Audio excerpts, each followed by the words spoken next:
하겠습니다. 내가 복음을 부끄러워하지 아니하노니 이 복음은 모든 믿는 자에게 구원을 주시는 하나님의 능력이 됨이라. 먼저는 유대인에게요 그리고 헬라인에게로다. 아멘. 오늘 말씀의 제목은 복음의 능력입니다. 그리고 오늘 본문 또 다음 주에 이어지는 본문까지는 매우 중요한 말씀이 됩니다. 왜냐하면 로마서 1장 16절과 17절 말씀은요, 로마서 이 전체의 주제가 되는 말씀이기도 한단 말이에요. 그래서 오늘 말씀과 다음 주 말씀을 내가 이해를 했냐 못했냐에 따라서 내가 이 로마서 전체를 잘 이해를 했느냐 못했느냐가 좌우된다라고 말할 수 있기 때문입니다. 그래서 우리는 오늘 말씀에 집중할 필요가 있다라는 것이죠. 오늘 본문의 말씀은요, 내가 복음을 부끄러워하지 않는다라는 말로 시작이 됩니다. 그리고 이 말씀은 우리가 잘 알고 있는 것처럼 이중부정입니다. 즉 매우 강조하고 있다라는 거예요. 내가 복음을 진짜로 자랑스러워한다라는 뜻으로 바울이 사용하고 있다라는 겁니다. 그리고 실제로 바울은요, 다메섹 도상에서 부활하신 예수님을 만난 후에 세상 그 무엇보다도 이 복음이 좋았습니다. 이 복음이 좋아서 바울은 정말로 미칠 지경이었어요. 그래서 그는 만나는 모든 사람들에게 이 복음을 전합니다. 그리고 한 번도 가보지 않았던 그 마음속에만 품고 있었던 이 로마 교회를 향해 편지를 쓰면서요, 나는 복음을 부끄러워하지 않는다, 나는 복음이 좋아서 미치겠다라는 그 자신의 마음을 당당하게 간증하고 있다라는 겁니다. 사랑하는 성도님들, 오늘 아침 우리가 꼭 기억해야 될 사실이 무엇이냐면요, 바울이 왜 이 복음을 정말로 미치도록 좋아했냐라는 거예요. 왜 이 복음이 좋아서 자신의 온 평생을 이 복음을 증거하는 데 쏟아 부었냐라는 것이죠. 정말로 나아가서 저와 여러분도 바울이 복음을 좋아하는 이 이유를 분명하게 깨달아서요, 복음이 좋아서, 복음이 너무너무 좋아서 세상 가운데 당당히 외치고 정말로 살아가는 복음의 전달자가 되시기를 소망합니다. 우리 오늘 본문 말씀을 다시 한번 읽어보도록 하겠습니다. 60이 안 될까요? 내가 복음을 부끄러워하지 아니하노니 이 복음은 모든 믿는 자에게 구원을 주시는 하나님의 능력이 됨이라. 먼저는 유대인에게요 그리고 헬라인에게로다. 아멘. 이게 바울은 분명하게 말해요. 복음은 믿고 능력이라는 겁니다. 이게 복음은 하나님의 능력이다라는 공식이 형성이 된다라는 것이죠. 이게 바울은 지금 이 복음에 대해서 계속해서 말씀하고 있어요. 그러면서 이 복음에 대해 무엇을 말하고 있는가?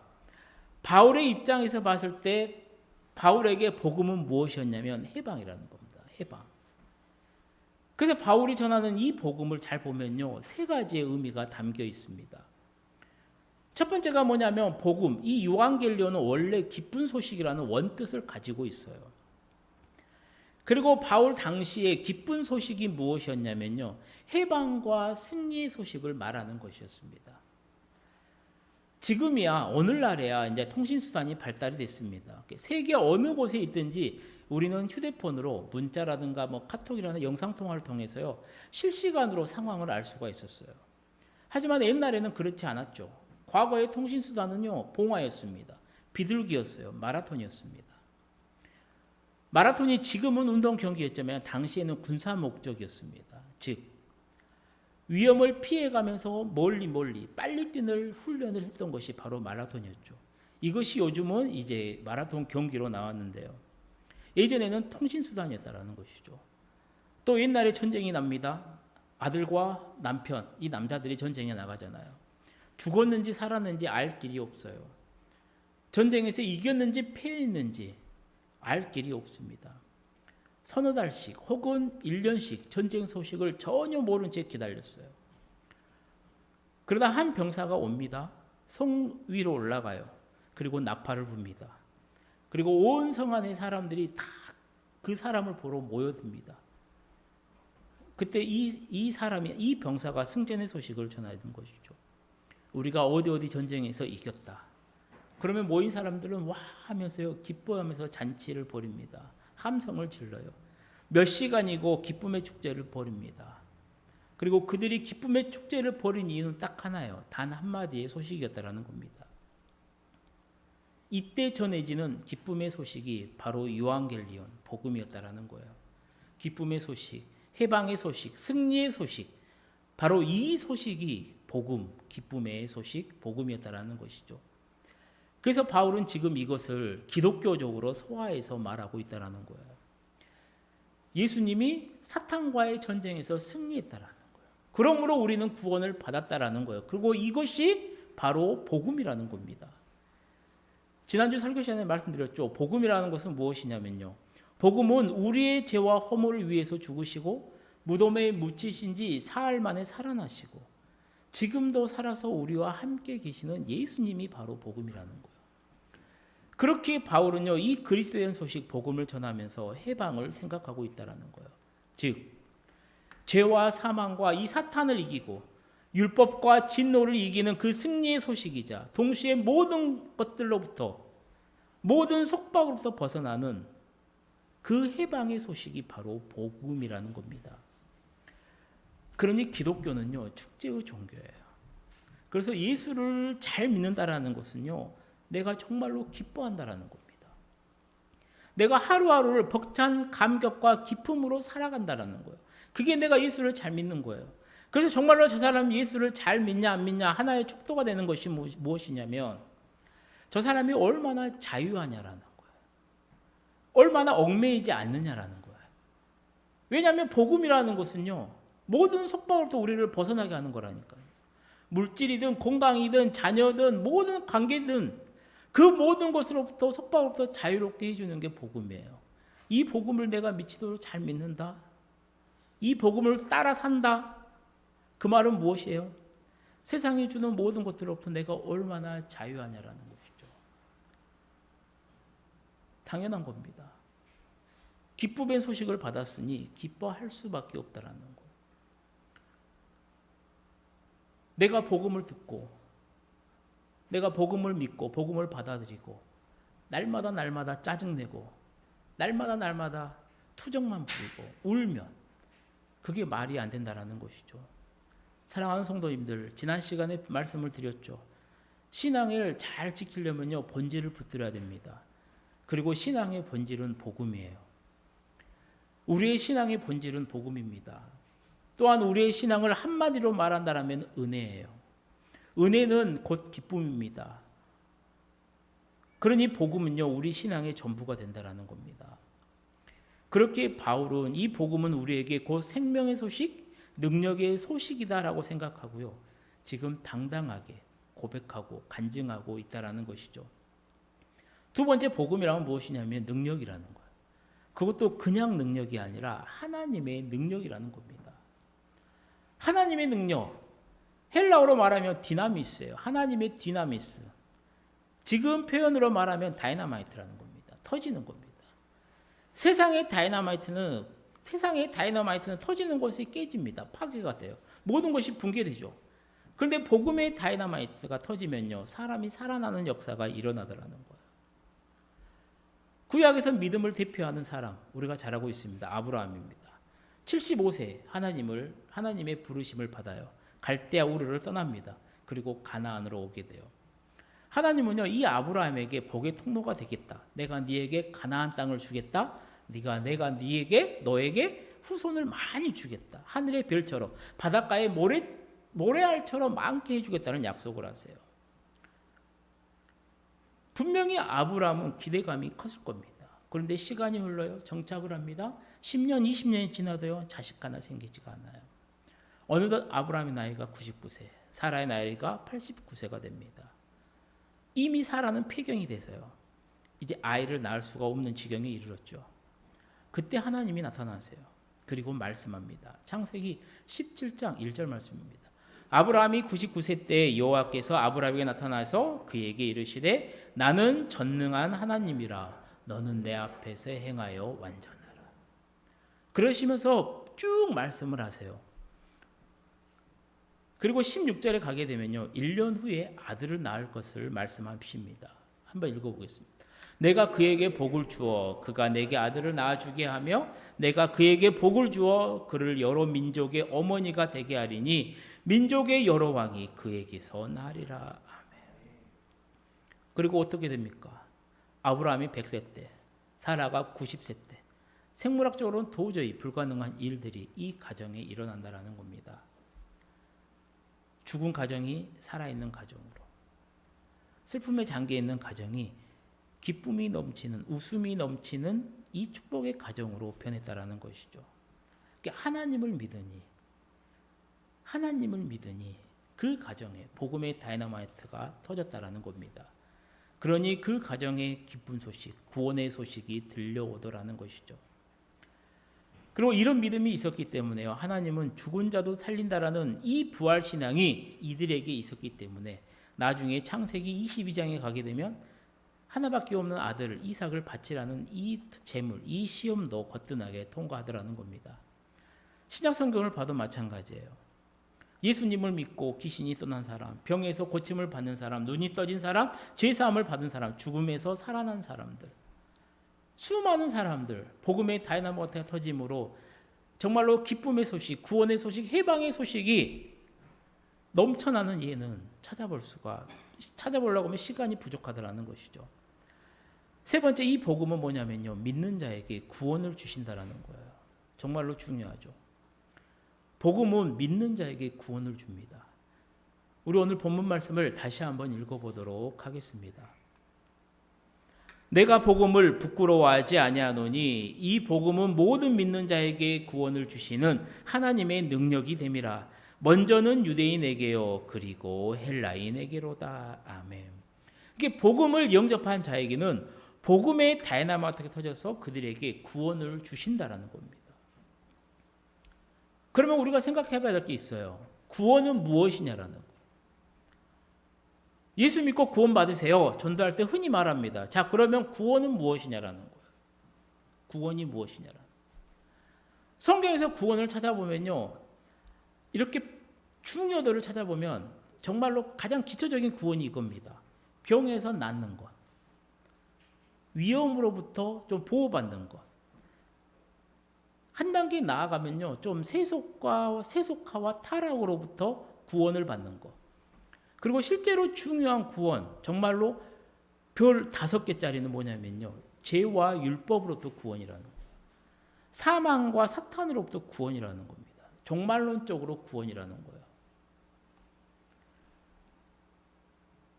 성경 안에 구원에 관한 여러 가지 이야기들이 있어요. 이 가운데 우리는 구원을 이야기하면 가장 중요한 것을 말해야 되죠.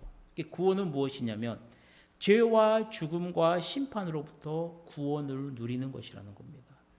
사랑하는 성도님들, 반드시 기억하십시오. 무엇을 기억해야 되냐면 천국은 있다라는 겁니다.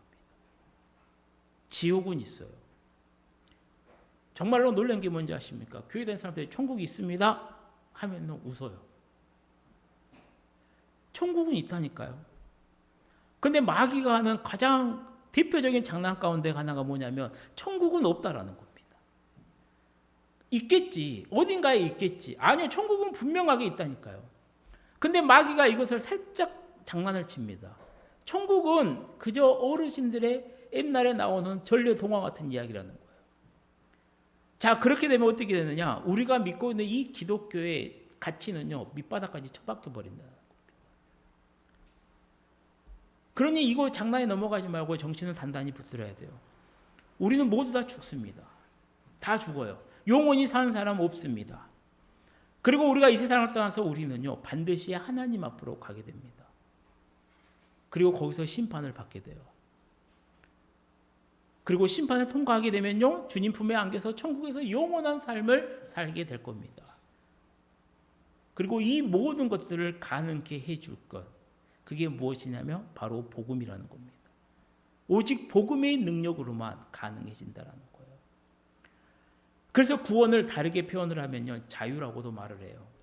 예수님을 믿으면 죄로부터 자유하고, 예수님을 믿으면 죽음으로부터 자유하고, 예수님을 잘 믿으면 심판으로부터 자유하기 때문이라는 겁니다.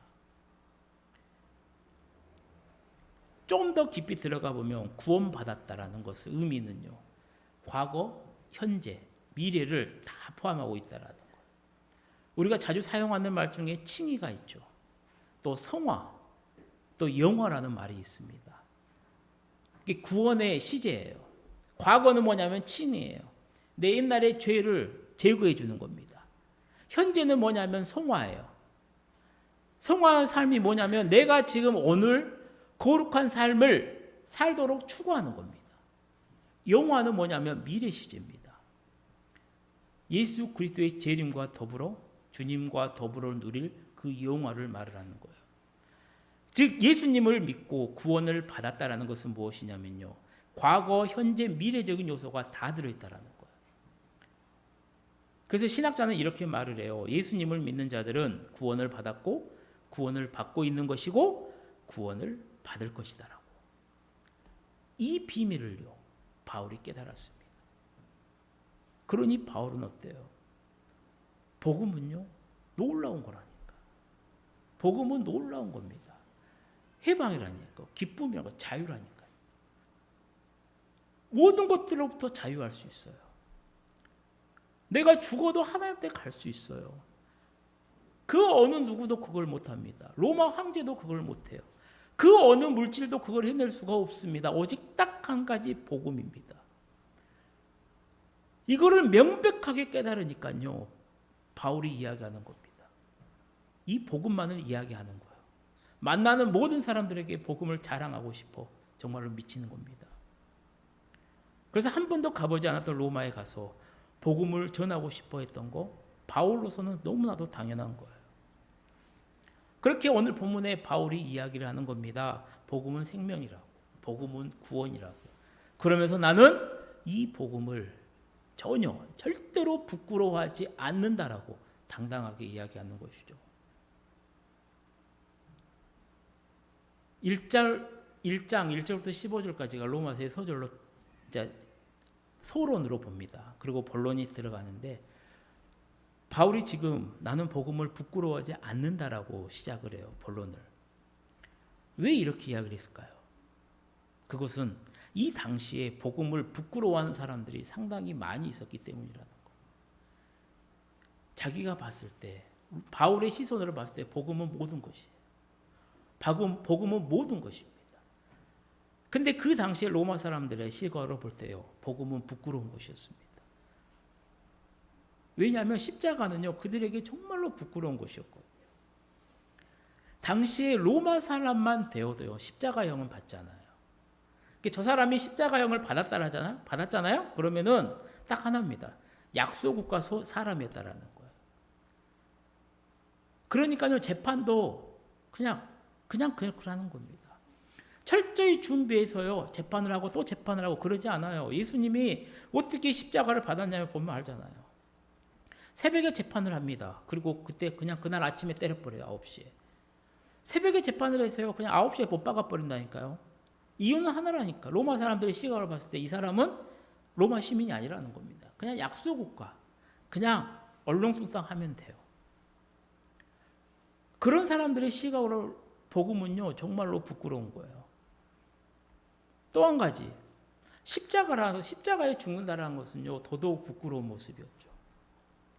로마 황제들 가운데서는요, 기록을 보게 되면 적어도 밥 먹을 때, 식사할 때는 십자가에 관한 이야기는 절대로 하지 말라라고 이야기한 사람도 있어요. 왜냐하면 딱 하나죠. 십자가형이 너무나 끔찍했기 때문이라는 거예요. 그 십자가형 이야기를 딱 들으면요, 밥맛이 뚝 떨어져 버리기 때문에 절대로 밥상에서 십자가 이야기는 하지 말라고 말할 정도로 처참한 죽음이 바로 십자가형이었습니다. 그러니 로마 사람들에게 복음은요, 십자가는요, 부끄러운 거예요. 또 하나 로마 사람들의 철학으로 봤을 때 마찬가지예요. 복음은 부끄러운 겁니다. 일찍이 헬라 철학이요, 로마의 군사력 앞에 무릎을 꿇었어요. 지혜를 대표한다라는 이 헬라 철학이요, 로마의 힘 앞에 무릎을 꿇어버렸다라는 겁니다. 그때 당시에는 오로지 힘만이 통용되는 세상이었어요.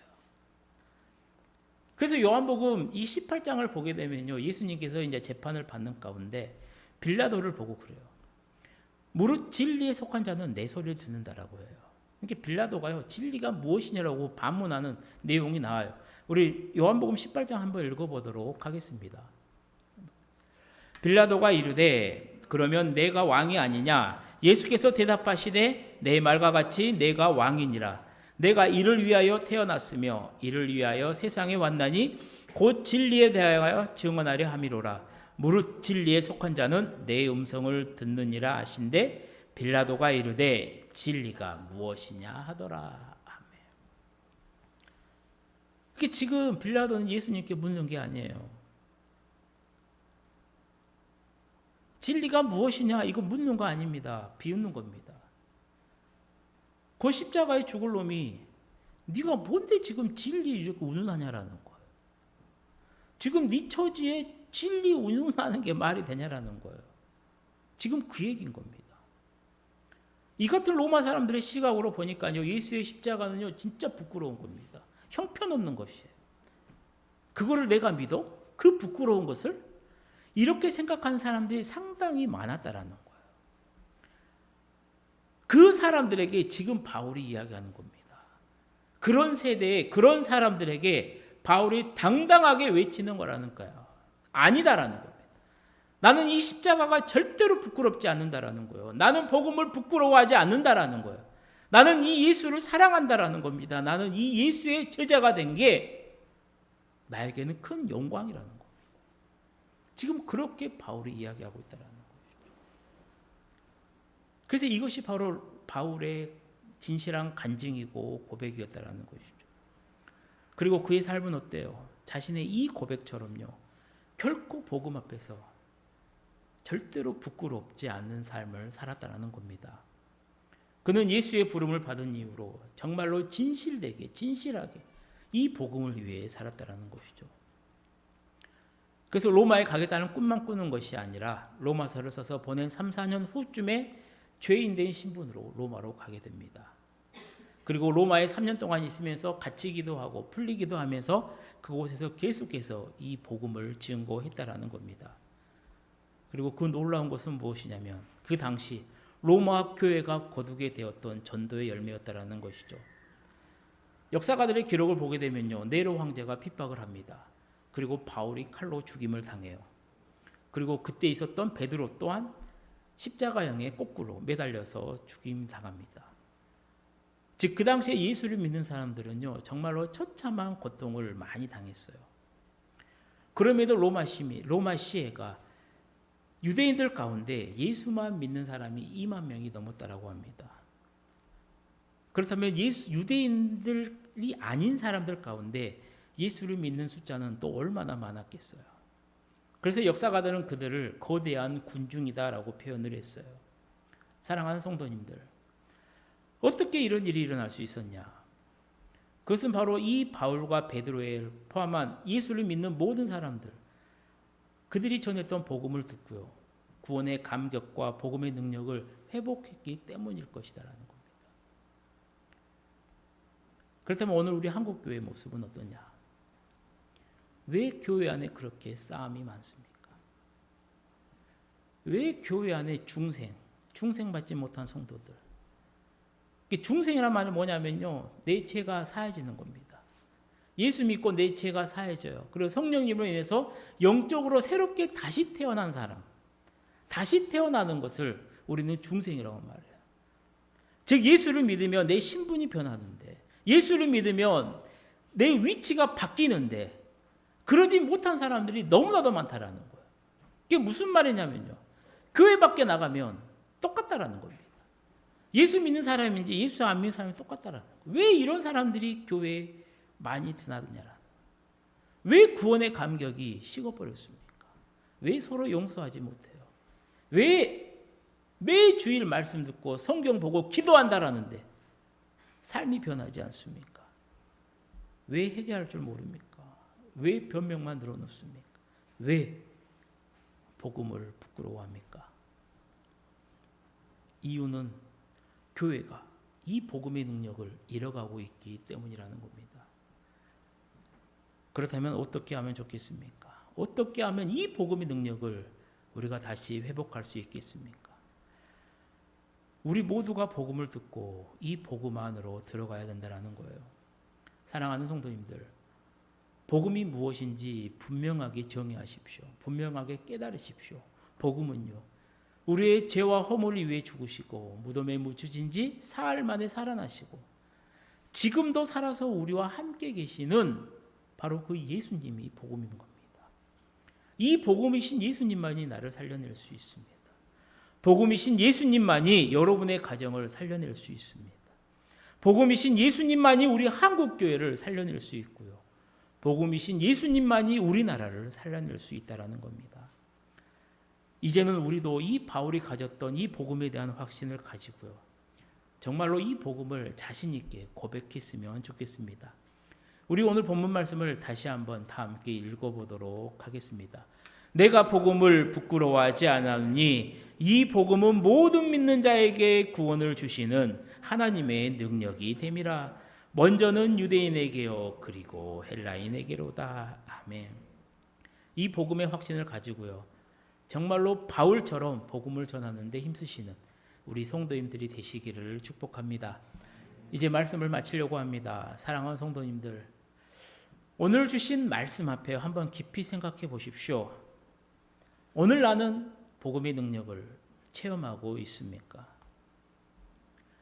이 강단에서 선포되는 말씀이 하나님의 말씀으로 내 귀에 들려오고요, 하나님의 말씀으로 내 가슴에 사무쳤을 때요, 나도 모르게 미워했던 사람이 사랑하게 되고, 미워했던 사람을 용서하게 되고, 또 죄를 이기게 되고, 정말로 못된 생각도 이기게 되고, 세상적인 욕망도 이기게 되십니까? 그리고 모든 두려움과 죽음에 대한 두려움, 하나님의 심판에 대한 두려움들이 다 사라지고요, 오직 내가 너를 사랑한다라고 하시는 이 하나님의 말씀이 내 귓가에 들리십니까? 바로 이것이 복음의 능력이라는 겁니다. 오직 복음만이 이를 가능하게 한다라는 겁니다. 그렇기에 복음은요, 그냥 추상적인 진리가 아니에요. 구체적인 능력이고요, 생명이고요, 구원하시는 하나님의 능력이 되더라는 겁니다. 그리고 반드시 기억해야 될 또 다른 사실은 무엇이냐면요, 복음은요, 그것을 믿는 자에게 그 같은 능력을 준다라는 겁니다. 믿음은 충성이에요. 신앙입니다. 전적인 수락이에요. 내가 복음을 들었으면 그 복음을 전적으로 받아들여야 됩니다. 그때 비로소 복음은 나에게 와서 나를 구원하시는 그 능력으로 역사한다는 사실을 오늘 우리는 잊지 말아야 된다는 것이죠. 그렇게 오늘 사도 바울은요, 분명하고 또 단호하게 말씀합니다. 복음은 구원하시는 하나님의 능력이다라고 말이죠. 정말로 바라기는 바울이 그토록 자랑했던 이 복음의 능력을 사랑하는 우리 모든 성도님들도 확실히 체험하시게 되시기를 축복합니다. 그리고 나아가서 이 복음을 바울처럼 당당하게 증거하면서요, 복음의 능력으로 하루하루 승리하며 살아가는 우리 모든 성도님들의 복된 삶이 다 되시기를 주님의 이름으로 간절히 축원합니다. 기도하겠습니다. 사랑의 하나님 아버지, 우리에게 베풀어 주신 은혜가 참 많습니다. 오늘도 로마서 말씀을 통해 우리 성도님과 함께 나누었습니다. 아버지, 주신 말씀을 통해서 나를 돌아보는 귀한 역사가 우리 모두에게 일어날 수 있도록 역사해 주시고, 처음 복음을 영접하고 기뻐했었고 감격했었던 그 감동이 지금 나에게 없다라면 다시 회복할 수 있는 그 은혜를 허락하여 주옵소서. 그래서 이번 한 주간도 복음의 은혜로, 복음의 능력으로 하루하루 승리하며 살아가면서